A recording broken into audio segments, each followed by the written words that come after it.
नमस्कार, सुप्रभात। कांग्रेस बीएमसी के चुनाव में अपने अस्तित्व को खोज रही है। उसको जीतने की बात तो बहुत दूर है। अगर वो अपने तमाम जो बीएमसी में अपने पार्षद हैं उनकी संख्या वो दाहीं तक ले जाएगी तो शायद राहुल गांधी के लिए ये बड़ी राहत की खबर होगी, क्योंकि बिहार से आई हुई खबरों ने उनके माथे पर स्थायी रूप से बन चुकी चिंता की लकीरों को और गहरा कर दिया था।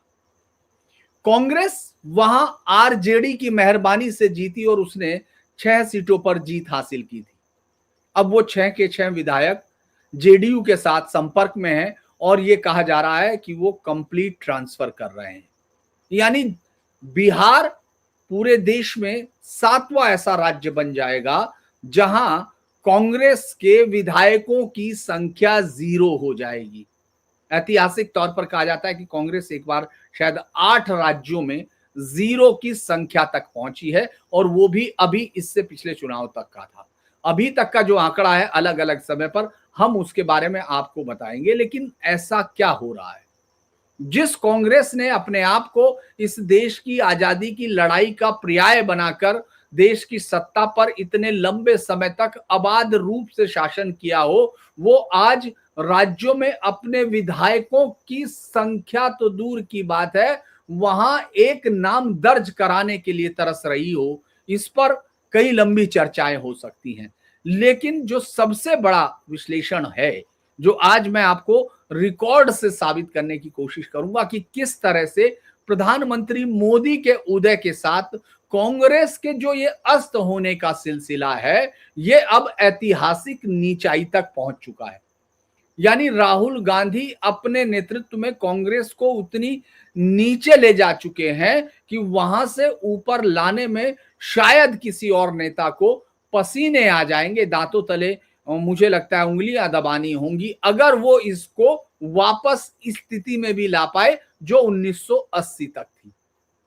हम आज आपको एक ऐसा विश्लेषण बताने की कोशिश कर रहे हैं कि प्रधानमंत्री मोदी जब से उनका बीजेपी की पार्टी में उदय हुआ है, जिन जिन राज्यों में वो बिहार गुजरात में जब उन्होंने मुख्यमंत्री पद की शपथ ली, उससे पहले जिन जिन राज्यों में वो संगठन का काम संभाल रहे थे, वहां भी कांग्रेस का डब्बा गुल हो गया।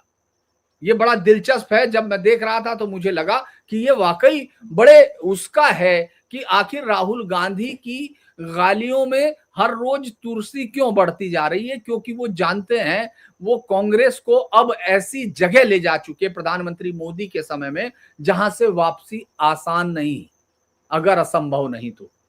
हम यहां आज बात कर रहे हैं जब आपसे, तो उनमें से अब उन राज्यों में कांग्रेस नहीं है जहां लंबे समय से कांग्रेस एक छत्र राज करती थी। हम लोग उस समय अगर अलग अलग रिपोर्टों की तरह से बात करते हैं तो ऐसे राज्यों में जहां कांग्रेस के पास पूरे देश में अब कितने एमएलए हैं इस पर बात करेंगे, इस देश में शुरुआत कितने एमएलए से की थी इस पर बात करेंगे।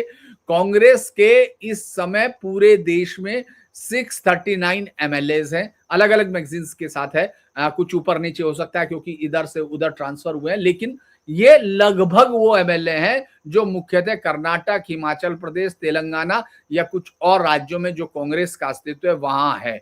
बहुत चूंकि राज्य 6 राज्यों में विधान परिषद भी है, इनमें से आंध्र प्रदेश और तेलंगाना में अभी तक जो था, मुझे लगता है तेलंगाना में को आया हुआ है, वहां विधान परिषद में भी कांग्रेस 0 हो चुकी है। यानी कांग्रेस एक इतने बड़े राज्यों में 0 है जहां जहां अगर बिहार में होती है तो आंध्र प्रदेश के बाद का या बंगाल के बाद का वो सबसे बड़ा राज्य है जहां से वो 0 होने जा रही है।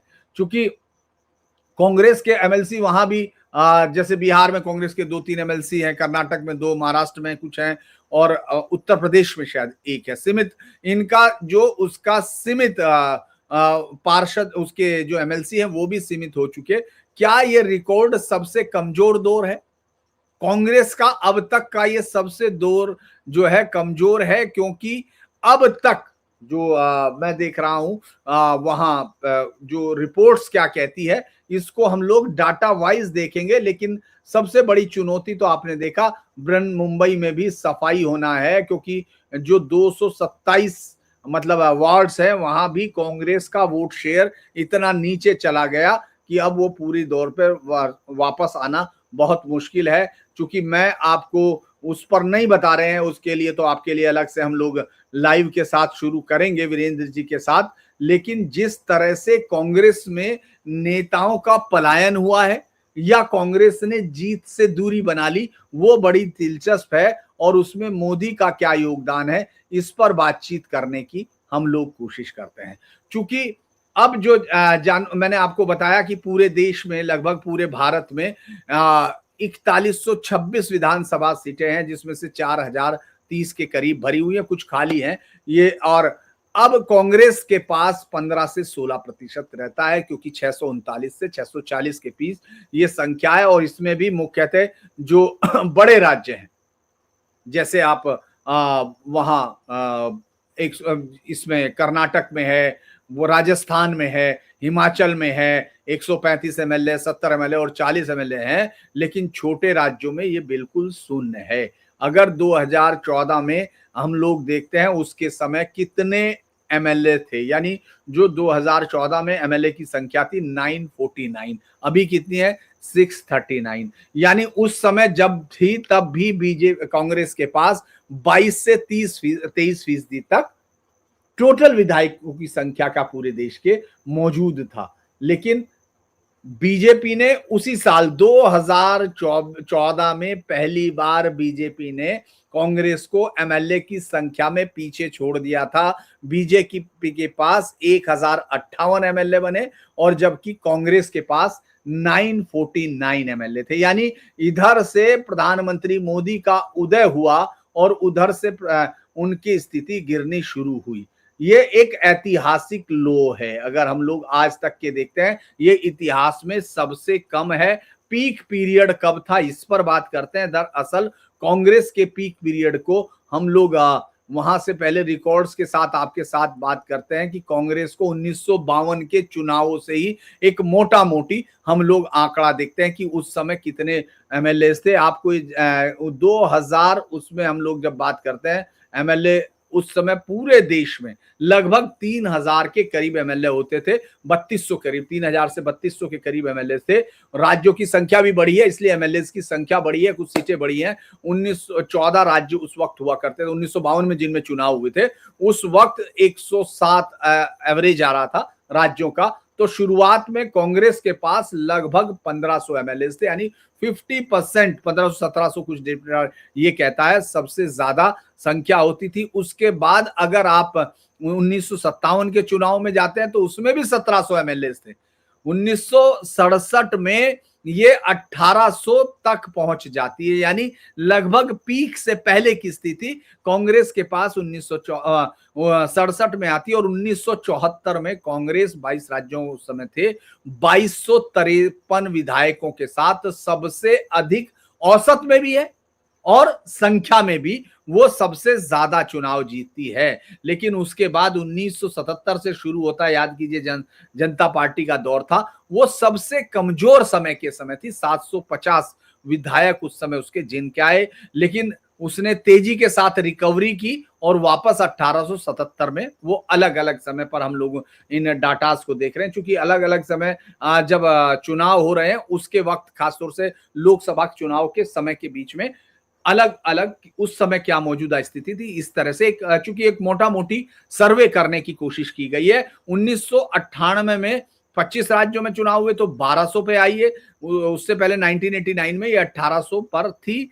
इसके अलावा 2014 यानी मोदी के उदय के समय ये 949 विधायकों के साथ है और उस समय तेज गिरावट आई। 2018 में 727, 2026 में ये 639 राज्य के ऊपर चली गई। यानी अगर हम लोग उसका पीक औसत देखते हैं तो 1974 में 102 विधायक पर राज्य एवरेज के तौर पर, वैसे तो आपको मालूम है 40 विधायक भी हैं, 60 विधायकों की विधानसभा है। अब ये 23 पे आ गया, यानी गिरावट इनकी 1977 से शुरू हुई, बीच में एक बार रिकवरी हुई, लेकिन ये तमाम चीजें उसके बाद गिरती चली गई। क्योंकि अब आज की डेट में इसके साथ मोदी का क्या प्रभाव है। क्योंकि प्रधानमंत्री मोदी ने जब ये कहा था कि कांग्रेस मुक्त भारत, तो उस वक्त लोगों को लग रहा था कि शायद ये एक नारा है, और बहुत दिन तक आपने देखा बीजेपी इसको करती रही, और अब बीजेपी ने ये कहना बंद कर दिया है। लेकिन बीजेपी ने कहना भले ही बंद किया हो, लेकिन कांग्रेस की गिरावट प्रधानमंत्री मोदी के सामने लगातार बढ़ती जा रही है। इसमें उनका कितना योगदान है ये भी हम देखने की कोशिश करेंगे, क्योंकि एक राज्य के साथ ही वो सारा डाटा समझेंगे जो ये बताता है कि कांग्रेस के लिए प्रधानमंत्री मोदी का कद कितना बड़ा साबित हुआ। इसको बहुत मैं सिर्फ डाटा के खेल के साथ बता रहा हूं। बहुत सारे लोगों को लगेगा कि शायद ये कोई मोदी की तारीफ की बात नहीं है, मोदी की तारीफ की बात नहीं, ये पूरा गुजरात के चुनाव से शुरू कर सकते हैं, क्योंकि उनका डीप इम्पैक्ट क्या होता था। गुजरात कांग्रेस के लिए कभी मजबूत किला था, आप याद कीजिए। हम लोग चूंकि उनके राज्य से ही शुरू करते हैं, यहाँ सरदार पटेल, के.एम. मुंशी, महात्मा गांधी, ये तमाम लोग इतने बड़े लोग थे। कांग्रेस एक विरासत के तौर पे थी, और सबसे ज्यादा अगर हम लोग यहाँ देखें, कांग्रेस ने जीत के बाद से, शुरुआत से ही कांग्रेस यहाँ जीत हासिल करती हुई आई थी। तो उसके लिए कांग्रेस के लिए ये सबसे बड़ी संख्या ये थी कि वहां ऐसा किला 1960-70 तक उसने लगातार बहुमत हासिल किया। 1975 में कांग्रेस ने 86 सीटें जीती, 1980 में 141। लेकिन 1985 में जो खाम का समीकरण, अगर आपको याद हो, जो बनाया गया था माधव सिंह सोलंकी के समय में, उसमें कांग्रेस पीक पर आई। कांग्रेस ने 149 सीटें जीती कुल 182 में से, जो उसका रिकॉर्ड था।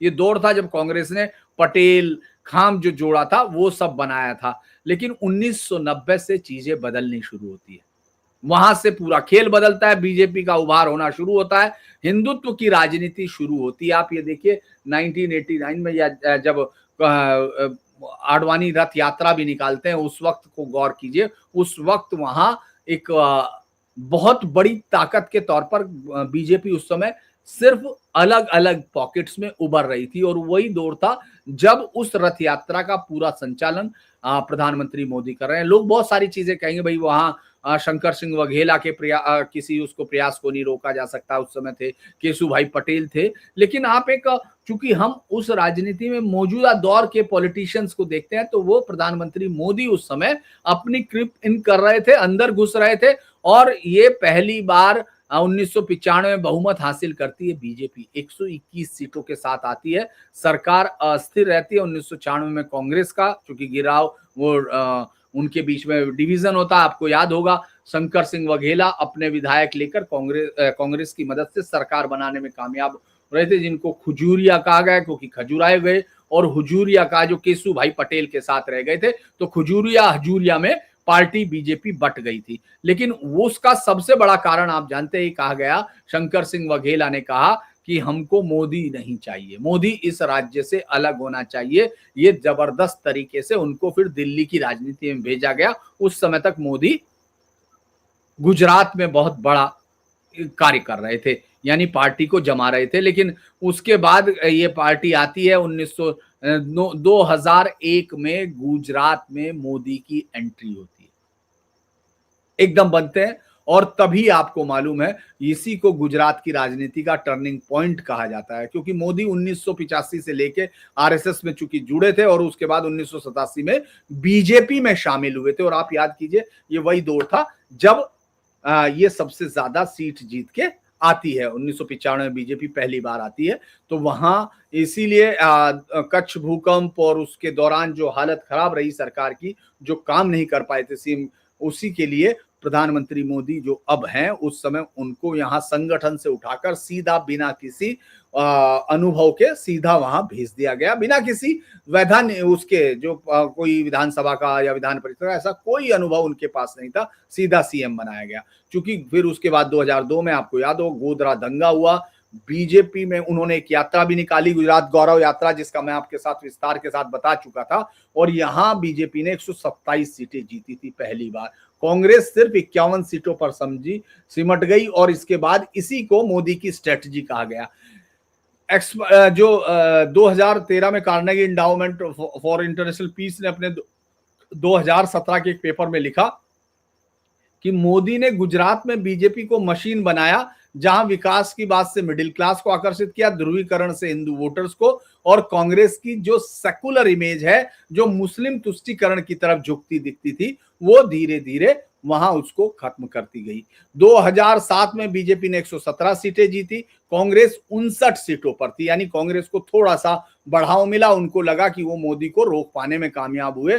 फिर वोट शेयर उसका 38 से 39% तक रुका रहा। बीजेपी ने पटेल्स और आदिवासी वोटर्स को प्रधानमंत्री मोदी के रहते हुए जोड़ा, और खुद को उन्होंने कहा था कांग्रेस गुजरात में विकास विरोधी है, मोदी कह रहे थे सिर्फ वोट बैंक की राजनीति करती है। फिर जब 2017 में पीएम 2014 में आ गए दिल्ली, तो उसके बाद 2017 में कांग्रेस अपना एक बहुत बेहतर प्रदर्शन करती है, और उसके बाद बहुत लंबे समय बाद 77 सीटें मिलती हैं, और वो क्या करती है, उस समय याद होगा आपको, जगह जगह मंदिर मंदिर घूमते हुए राहुल गांधी, लेकिन उसको मिली थी पटेल आरक्षण की जो आग उस समय लगी थी, उससे बीजेपी चोट खाई थी। बीजेपी को 99 सीट मिली थी, यानी बहुत कमजोर प्रदर्शन था। लेकिन 2022 में बीजेपी ने तमाम रिकॉर्ड तोड़ दिए, 156 सीटें जीती, और अब जब जीती बीजेपी, कांग्रेस 17 उसके उस सीटों पर थी, डिफेक्शन से अब ये 12 सीटों पर आ गई, यानी यहां से लूप टूट गए। प्रधानमंत्री मोदी ने गुजरात को बीजेपी का सेफ हेवन बनाया। ये मैं एक मॉडल से आपको बता रहे हैं, बाकी तमाम राज्यों का तो आप हाल देख ही रहे हैं, लेकिन अब गुजरात तक वो सीमित थे, या ये थी क्योंकि वो 1970 से प्रचारक थे। 1980 में गुजरात में आरएसएस के वो थे, और 1990 में बीजेपी के राष्ट्रीय सचिव बने, तो कई राज्यों में जो उन्होंने काम किया वहां देखते हैं। गुजरात, हरियाणा में 1990s में मोदी यहां थे, तो बीजेपी की संरचना एक आ जाता है उन्होंने तैयार की। 2014 से पहले कांग्रेस का दबदबा, 2005 में 67 सीटें, 2009 में 40, लेकिन प्रधानमंत्री मोदी के पीएम बनने के बाद 2014 में कांग्रेस हरियाणा में 47 सीटों पर जीतती है। 2019 में 40 पे, और 2024 में फिर से जीत के आ गई, और कांग्रेस की सीटें 2024 में 37 पर रुकी रही, सरकार नहीं बना पाई। यानी इसके बावजूद कि वहां एक पूरी सरकार के खिलाफ एक माहौल तैयार करने की कोशिश की, लेकिन जो प्रधानमंत्री मोदी की एक वहां उस दौरान, वो चूंकि संगठन सचिव है, मैं ये नहीं कह रहा कि उन्होंने क्या किया, मैं सिर्फ एक डाटा देख रहा हूं कि कहां कहां काम किया, और वहां कांग्रेस की अब क्या स्थिति है। तो कांग्रेस हरियाणा में किसानों को धोखा देती है, हम विकास देते हैं, ये नारा 2024 की कैंपेन में था। मोदी की सांगठनिक क्षमता में, हिंदू का उसमें छपा था, वो ओप एड के पेज में एक्सपर्ट सुनील यादव ने लिखा था कि मोदी की सांगठनिक क्षमता ने हरियाणा में कांग्रेस को हाशिए पे धकेल दिया। हिमाचल प्रदेश में मोदी दूसरा राज्य था जहां कांग्रेस बहुत मजबूत थे, जहां मोदी पहुंचे और वहां कांग्रेस बहुत मजबूत थी। 2012 से पहले 36 सीटें थी, 2017 में बीजेपी ने 44 सीटें जीती। 2022 में कांग्रेस ने वापसी जरूर की है, लेकिन बीजेपी वहां, चूंकि कांग्रेस के एमएलए अभी गिरे थे और लग रहा था कि पार्टी टूट जाएगी, लेकिन ये लगातार एक ऐसा राज्य था जहां बीजेपी को ताकत भी मिली, बीजेपी आगे भी बढ़ी, और बीजेपी सत्ता के बिल्कुल करीब है। महाराष्ट्र वो राज्य है जहां मोदी ने काम किया था, ये भी 90 के दशक में, क्योंकि लंबा कार्यकाल रहा था। यहां 2014 से बीजेपी सत्ता में गठबंधन से 2014 में 122 सीटें, 2019 में 105 सीटें, कांग्रेस 2014 में 42, 2019 में 44, और 2024 में टोटल विरोध में 48 सीटें। यानी मोदी की जो स्ट्रेटजी है कि शिवसेना से गठबंधन तोड़ के जो अभी सपोर्ट किया, ये अब की है, लेकिन आप ये देखिए वो शुरू से वहां जहां जहां काम किया वहां वहां, मध्य प्रदेश भी उन राज्यों में है जहां मोदी ने संगठन में काम किया है, वहां भी बीजेपी आज तक आपको मजबूत दिख रही है। 2018 में कांग्रेस ने 114 सीट जीती थी, लेकिन डिफेक्शन से सरकार गिरी, और 2023 में फिर बीजेपी ने 163 जैसे जबरदस्त बहुमत से सरकार हासिल की थी। और ये लगातार मोदी ने एमपी में कांग्रेस को डिफेक्शन से तोड़ा, ये बहुत सारे उसने कहा, लेकिन उसके बाद चुनाव में जीतकर मोदी ने ये फैसला, मोदी की जो लोकप्रियता है वो उस राज्य में थी। और लास्ट में एक और राज्य था जहां मोदी ने काम किया था, वो है दिल्ली। यहाँ 2014 से 2000 आप देखेंगे कि दिल्ली में केजरीवाल के होते हुए बीजेपी को वो कामयाबी नहीं मिली, जबकि प्रधानमंत्री मोदी दिल्ली पर इतना जाम लगाते थे, इतना जबरदस्त तरीके से पूरी ताकत के साथ उन्होंने कंट्रोल करने की कोशिश की, लेकिन बहुत दिन तक केजरीवाल अपने आप को इस चीज से बचाते रहे। लेकिन आखिर में यहां भी प्रधानमंत्री मोदी का और कांग्रेस ने यहां गजब रिकॉर्ड बनाया है। 3 लोकसभा 3 विधानसभा में 0 सीट हासिल करने का रिकॉर्ड कांग्रेस ने यहां बनाया। यानी आप अगर देखते हैं सीधे तौर पर जो राहुल गांधी हैं, जो बार बार उनको गालियां देने की कोशिश करते हैं या उनको कोसते हैं, उसका कारण सिर्फ ये नहीं है कि हार है, वो सिर्फ 100 सीटों 100 चुनाव हारने वाले या ये सब चीजें हारने वाले, उससे कहीं गहरा एनालिसिस है कि वो उन तमाम राज्यों में फिर कहीं दिख नहीं रहे हैं जहां जहां मोदी का संगठन रहा हो या मोदी ने जो इन राज्यों में जहां जहां मोदी 13 राज्यों का जिक्र है जहां उनके एमएलए बढ़े हैं, यानी जहां वो सीएम उनके राज्य है। कांग्रेस अब 3 राज्यों तक सिमटी हुई है, कर्नाटक, हिमाचल और तेलंगाना। यानी जो इसका कारण क्या है, ये सबसे बड़ा अगर हम लोग देखें लोकसभा को भी आप गौर कर सकते हैं, वो आपको आसानी से रटा हुआ रहता है, इसीलिए हम लोग इस पर बहुत ज्यादा नहीं करेंगे। लेकिन 1984 के 414 के पीक से जो सबसे ज्यादा सबसे बड़ी चोट लगी थी वो 2014 में कांग्रेस 44 सीट तक सिमट आई थी। 2019 में जरूर 52 और 2029 में 99 है, लेकिन ये अगर आप देखते चलें 2014 में 949 विधायक एमएलए 900 एमएलए, 2018 में 727, 2026 में 639, यानी सबसे ज्यादा है। अगर आप ये देखें कि हुआ क्या, ये भी दिखाई देगा। 2014 से 177 एमपी एमएलए कांग्रेस से बीजेपी में शामिल हुए हैं और गुजरात में 2023-25 में 5 एमएलए का डिफेक्शन हुआ। मध्य प्रदेश में आपने देखा था जिसकी वजह से कमल सरकार गिरी थी, राजस्थान में भी डिफेक्शन हुआ। तो वो चीजें कांग्रेस को लेकर जिस तरह का प्रधानमंत्री मोदी का एक रुख है वो ये बताता है कि उन्होंने कहना भले ही छोड़ दिया लेकिन वो उसको छोड़ नहीं रहे हैं। कि कांग्रेस का सबसे खराब प्रदर्शन आप ये अगर हम लोग देखें तो 303 तक 2000, वो तो अलग बात है। राहुल गांधी के तीसरे जो मैंने देखा कि उनके हमले 2013-14 से वो होते चले गए, सूट बूट की सरकार, Adani Ambani tie up, democracy पर अटैक, और अब वो नरेंद्र सरेंडर, इकोनॉमी कोलैप्स और मोदी अंबानी अडानी की दुनिया में फंस गए हैं, इस तक आते हैं। तो जैसे जैसे मोदी कांग्रेस को इररिलेवेंट बनाते जा रहे हैं उस तरीके से कांग्रेस के नेता राहुल गांधी का सवाल वो लगातार बढ़ता जा रहा, क्योंकि वो ये समझ गए कि उनकी पार्टी की हार का सबसे बड़ा कारण कोई और नहीं, प्रधानमंत्री मोदी का चेहरा है। अगर ये सब देखते हैं तो मुझे लगता है कि बहुत लंबे अरसे बाद ऐसे राज्य, दिल्ली में कांग्रेस का कोई एमएलए नहीं, आंध्र प्रदेश में 2024 विधानसभा में कोई सीट नहीं, पश्चिम बंगाल में वर्तमान में कांग्रेस का कोई एमएलए नहीं। आपको मालूम है दीघा सीट जीती थी बहुत अरसे बाद, वो भी वापस चली गई। सिक्किम में कांग्रेस का कोई एमएलए नहीं, नागालैंड में कोई एमएलए नहीं, मेघालय में कांग्रेस का एक एमएलए था वो भी छोड़ के एनपीपी में शामिल हो गया। यानी आप इसके देखते हैं। अब फिर ये अगर बिहार में होगा तो मुझे लगता है कि इससे बड़ा कोई भी वो नहीं होगा कांग्रेस के लिए, इससे खराब समय नहीं आया। इसीलिए बीएमसी में कांग्रेस को जो भी मिल रहा है कांग्रेस उसमें अपनी भलमनस ये मानेगी कि शायद मोदी जी की दया हो गई कि इतनी सीट आ गई।